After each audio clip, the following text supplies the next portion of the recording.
Assalamualaikum warahmatullahi wabarakatuh.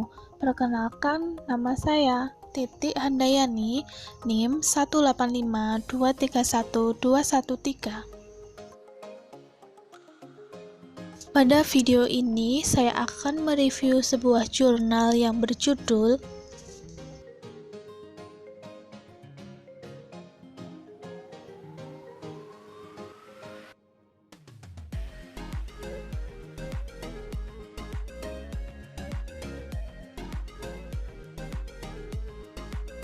Untuk topik pembahasannya, yang pertama ada latar belakang, kedua tujuan, ketiga permasalahan, keempat metodologi, kelima hasil penelitian, dan yang terakhir 6 kelebihan dan kekurangan.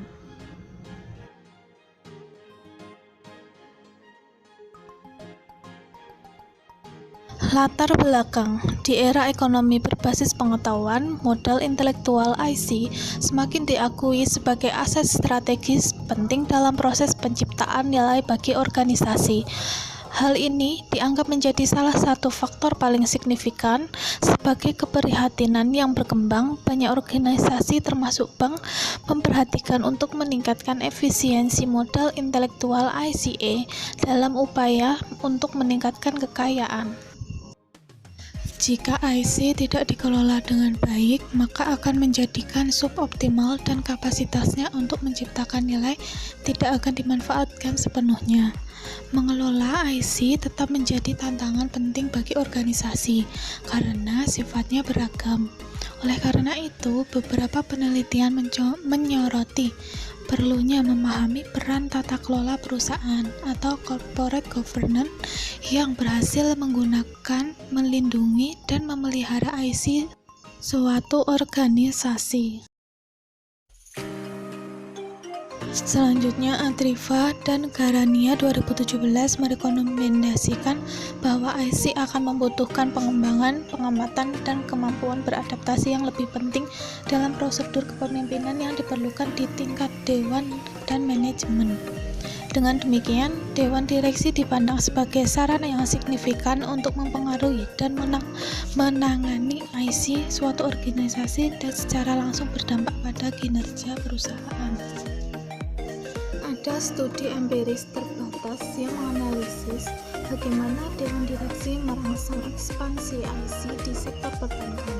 Secara khusus, lebih sedikit penelitian yang menunjukkan peran Dewan Direksi dalam meningkatkan efisiensi IC. Namun, ada penelitian terbatas yang mengidentifikasi peran corporate governance dalam mengembangkan IC di bank, khususnya di bank syariah IB yang bersifat unik dan memiliki kebutuhan yang besar untuk menciptakan produk-produk inovatif yang sejajar dengan perbankan konvensional, sehingga mereka perlu mendorong aset tidak berwujud. Yang ketiga ada tujuan. Tujuan pertama yaitu memperluas pemahaman IC untuk penciptaan nilai dalam industri bank syariah. Yang kedua, memperkenalkan modal relasional ke dalam modal penelitian, aspek yang telah diabaikan oleh sebagian besar studi IC sebelumnya. Yang ketiga, menerapkan teknis estimasi Wise-Quires GMM untuk menghitungkan heteroskedasitas dan endogenitas yang tidak teramati pada data panel. Keempat, meningkatkan pemahaman saat ini tentang efek mekanisme corporate governance terhadap IC alternatif IB.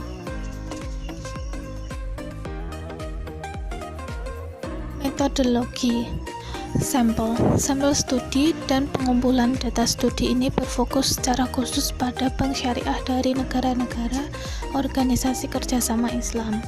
Oleh karena itu, pada awalnya mengekstrak semua 163 data bank syariah dari database Backscope di 36 negara. Data penelitian ini dikumpulkan selama 10 tahun mulai dari periode 2008 sampai dengan 2017. Variabel dalam metodologi Studi saat ini menyelidiki hubungan antara corporate governance dan efisiensi modal intelektual di bank syariah. Corporate governance diukur melalui ukuran dewan, direktur non-eksekutif, dualitas CEO, komite audit, dan dewan syariah. Sedangkan efisiensi modal intelektual didasarkan pada efisiensi modal manusia, efisiensi modal struktural, dan efisiensi modal relasional. Selain serangkaian variabel kontrol khusus bank dan ekonomi makro. Hasil penelitian. Hasil ini menunjukkan bahwa untuk tahun berjalan, tingkat efisiensi modal intelektual dalam hal efisiensi modal manusia, efisiensi modal struktural, dan efisiensi modal relasional tahun lalu dari bank syariah ukuran dewan memiliki hubungan positif dan signifikan dengan efisiensi modal manusia dan efisiensi modal struktural, tetapi memiliki hubungan yang tidak signifikan terhadap efisiensi modal relasional. Hasilnya konsisten dengan teori pemangku kepentingan, di mana kepemilikan dewan yang lebih besar mencerminkan pengalaman dan keahlian yang bervariasi.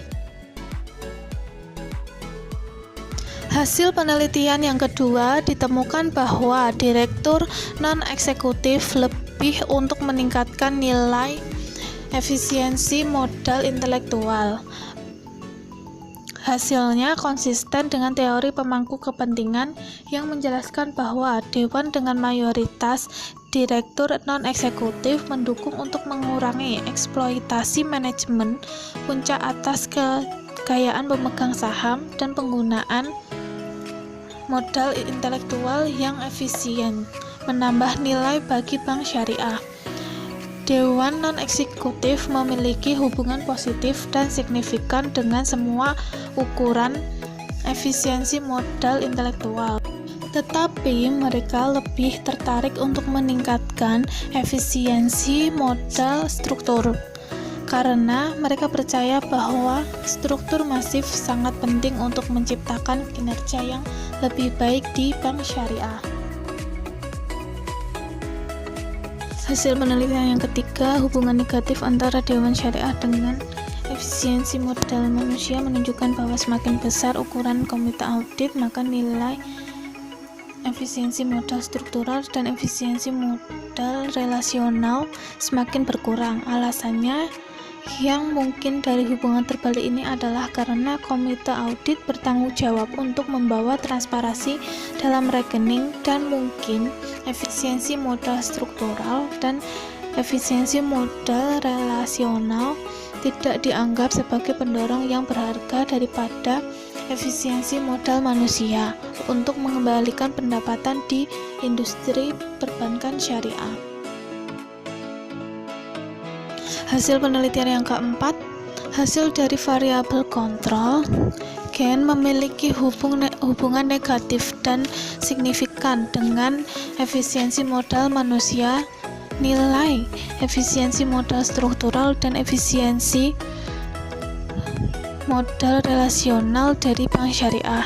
Hasil ini menunjukkan bahwa lebih banyak rapat dewan mendukung untuk berinvestasi di modal efisiensi manusia, karena staf yang sangat terlatih dapat meningkatkan kualitas bank syariah. Sesuai spesifik bank, ukuran bank memiliki hubungan positif tetapi tidak signifikan dengan semua efisiensi modal intelektual variabel. Hasil ini tidak mendukung argumen bahwa bank berukuran besar lebih memilih. Sesuai spesifik bank, ukuran bank memiliki hubungan positif tetapi tidak signifikan dengan semua efisiensi modal intelektual variabel. Hasil ini tidak mendukung argumen bahwa bank berukuran besar lebih memilih untuk berinvestasi lebih untuk meningkatkan efisiensi modal intelektual bank syariah. Selanjutnya, leverage memiliki pengaruh positif dan signifikan terhadap hubungan efisiensi modal manusia, efisiensi modal struktural, dan efisiensi modal relasional. Pihak dalam penelitian ini, yang pertama, penelitian ini akan membantu membuat standar dan badan pengaturan dalam negara organisasi kerjasama Islam untuk memodifikasi kode corporate governance yang akan ada untuk meningkatkan efisiensi modal intelektual di bank syariah. Kedua, mendorong para pembuat kebijakan untuk merancang kebijakan secara ahli karena bank syariah mengandalkan karyawan dan teknologi yang terlatih untuk menghasilkan produk yang rumit di lingkungan yang kompetitif. Yang ketiga, mengubah perilaku manajer dalam mewujudkan pentingnya efisiensi modal intelektual dan membuat strategi yang efektif untuk mengelola keuangan dan tidak berwujud aset untuk meningkatkan kinerjanya. Yang keempat, meningkatkan kepercayaan di antara para pemangku kepentingan serta karyawan terhadap kualitas corporate governance yang diterapkan di bank syariah dalam organisasi kerjasama Islam di berbagai negara. Kekurangan dalam penelitian ini, yang pertama, penelitiannya adalah secara eksplisit dilakukan di bank syariah dalam negara organisasi kerjasama Islam. Namun, bank syariah juga dipengaruhi oleh hukum syariah karena efisiensi modal intelektual bank syariah bisa berbeda. Yang kedua, penelitian ini menggunakan data sekunder yang dikumpulkan dari Backscope dan laporan tahunan bank syariah. Yang ketiga, penelitian ini menggunakan regresi berganda untuk menguji pengaruh corporate governance pada efisiensi modal intelektual. Yang keempat, penelitian ini menggunakan metode koefisien intelektual nilai tambah untuk mengukur IS. Pengukuran efisiensi modal intelektual yang akurat masih rumit.